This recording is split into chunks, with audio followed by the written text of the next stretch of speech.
There are some genuinely wild moves happening in the Pokemon card market right now, and for the first time in a while, it seems like no one knows what's going to happen next. Though before we get into the market updates, I actually am gifting this Skeledirge special illustration rare to one subscriber. Now, if I reply to your comment with this Lucario emoji, then congratulations, this card is getting sent to you. And hey, if you are a first timer on the channel, welcome aboard. My name's Phil and I run this Pokemon collecting channel for all things Pokemon. Definitely feel free to subscribe for consistent content. Though I really think now's a good time to be entering the hobby because it's been in a little bit of a lull period. So even though sets sell out and products are still very hard to get, it's still nowhere near the chaos we had last year.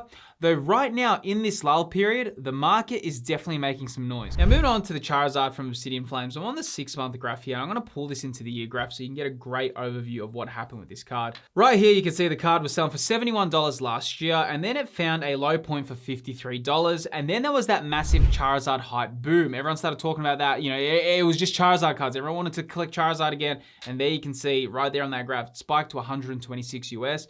And there you go, right now selling for $79. So that big price spike and that hype wave ended very quickly. And it is something to keep in mind when you are collecting Pokemon cards or whatever you're doing. If you are in this hobby, you do really need to understand that these hype waves rarely last.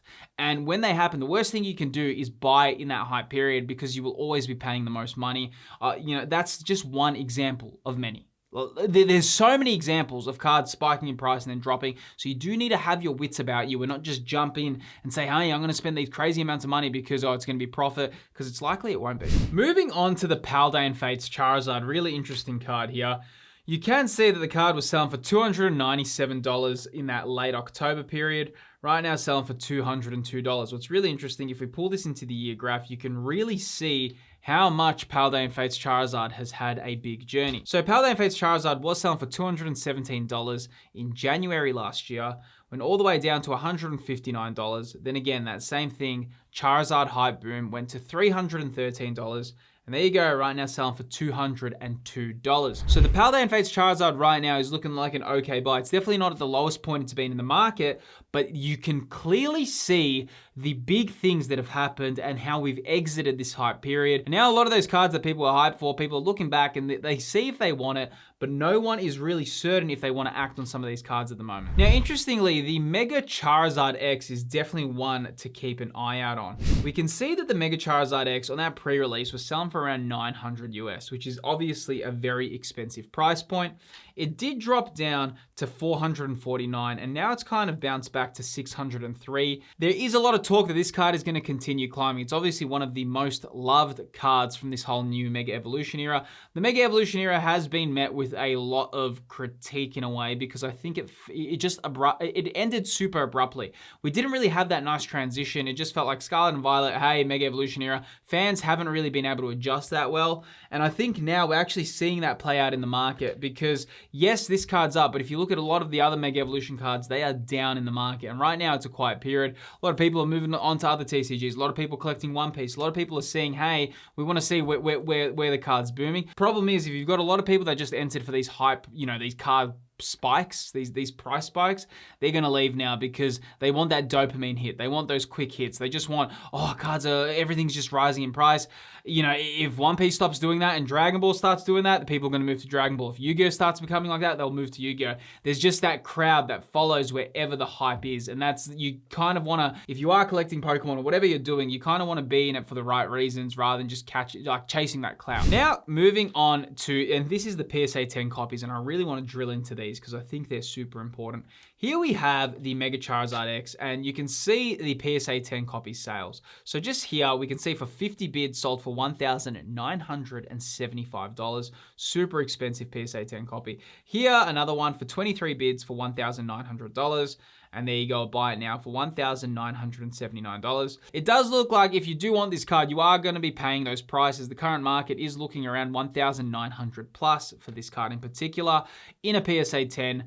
I think that, look, in terms of an investment, in terms of where this card can go, it definitely is an iconic card for this Mega Evolution era because we're in a new era. You have to remember that. We're not really in Scarlet and Violet anymore. We're in this very awkward crossroad phase between Generation 10, Generation 9, and now we're wedged with this Mega Evolution era. There's new Mega Evolution Pokemon that were introduced for this era.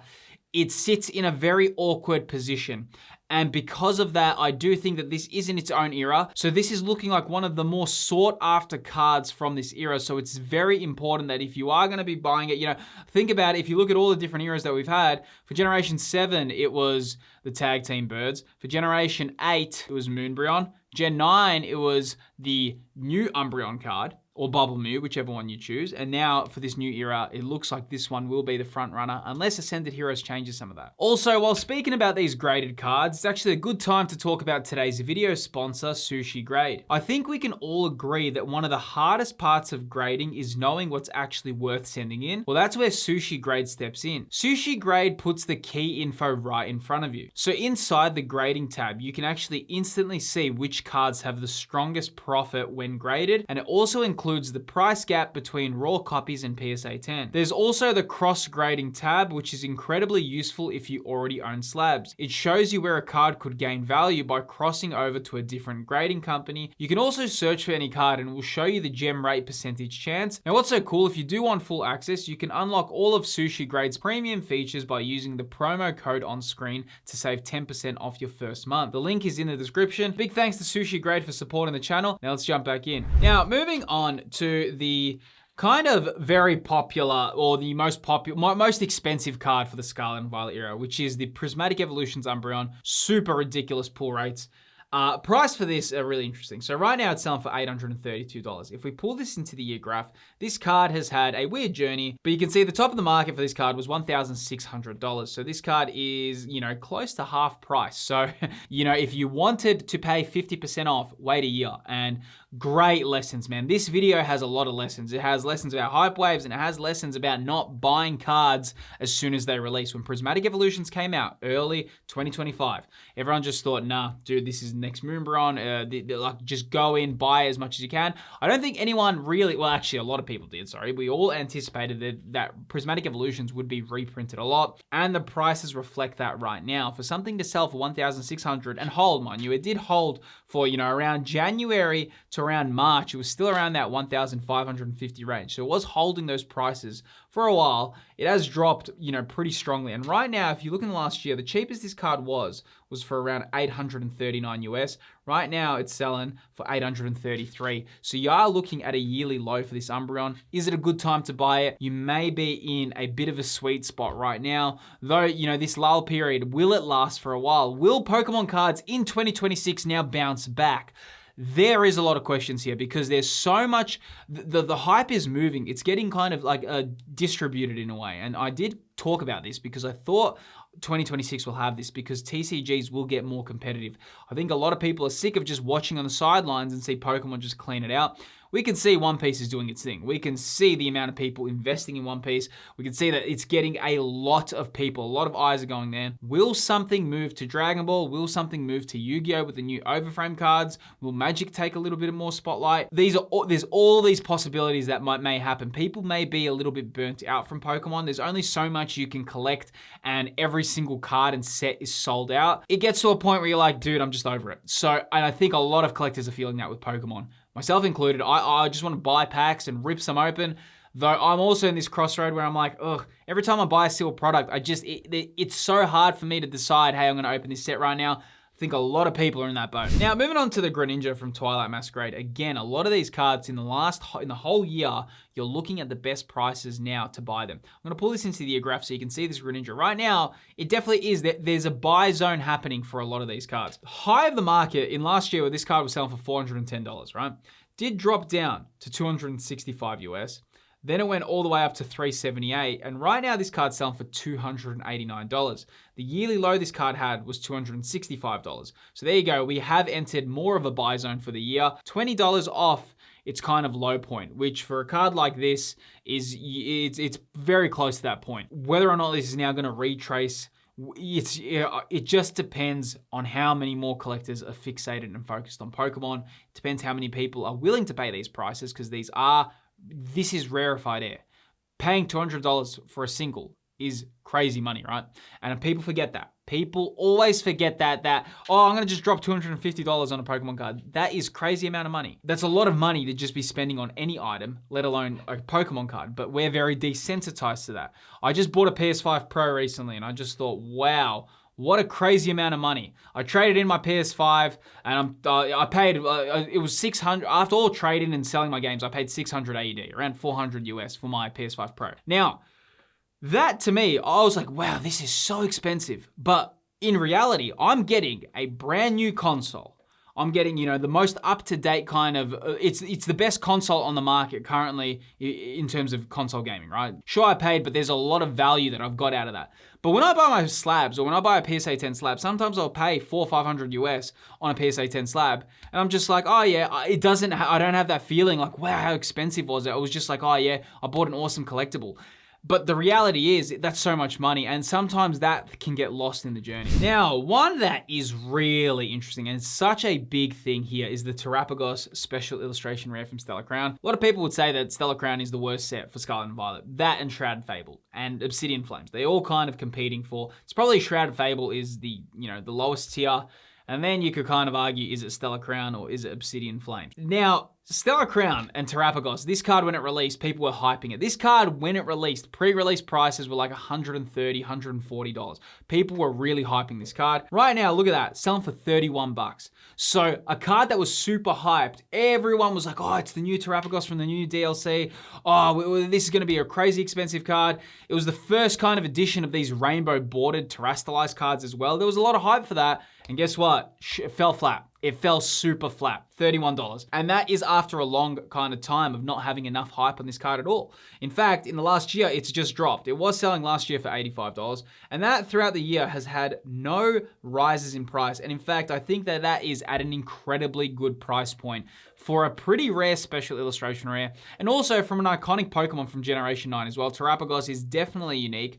So there is cards that you can buy for good prices. And this is what a lot of people forget. People just think, every card's $300-400 US. No, they're not. You can get pockets of well-priced cards. It's just, you have to look. Same thing here with Stellar Crown booster boxes. In my mind, this is a little bit overvalued. They're selling for $262 a booster box. That to me is very expensive for Stellar Crown, considering what you can kind of pull from it.